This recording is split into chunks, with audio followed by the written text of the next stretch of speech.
দেশে নিয়মিত খনিজ তেলের চাহিদা বাড়ছে। সেই চাহিদা সামাল দিতে বিপুল পরিমাণ বিদেশি মুদ্রা খরচ করে প্রায় 70% খনিজ তেল আমদানি করা হয়। তাই দেশের বিভিন্ন অংশে খনিজ তেলের সন্ধান চালাচ্ছে ওএনজিসি।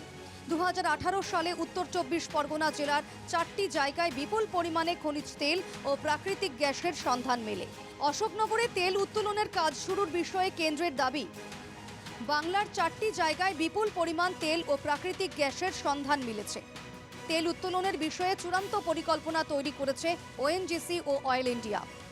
ছাড়পত্রের জন্য রাজ্যকে অনুরোধ করে একাধিকবার চিঠি দিয়েছে ওএনজিসি। কাজ শুরুর জন্য ড্রিলিংয়ের অনুমতি দিচ্ছে না রাজ্য।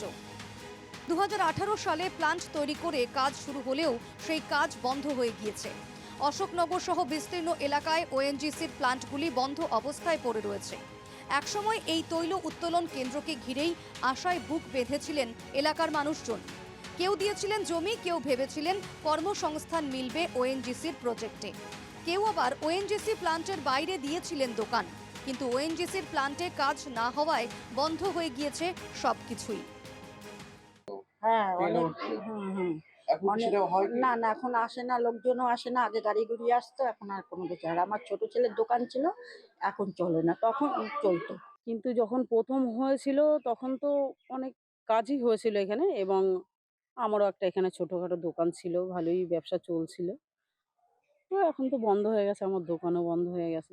এই কারণে আর কিছুই নেই বললেই চলে। এখন যদি আবার আসে নেক্সট টাইম, তাহলে দেখা যাবে যে কি হয় কি না হয়।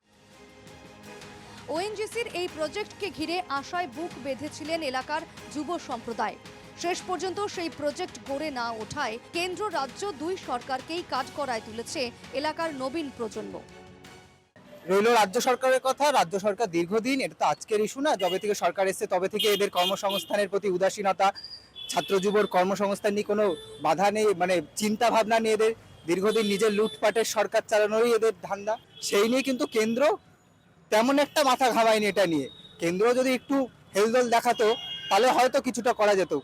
রাজ্য সরকারের সাথে কেন্দ্র সরকারেরও উদাসীনতা এগুলোতে সম্পূর্ণ আছে।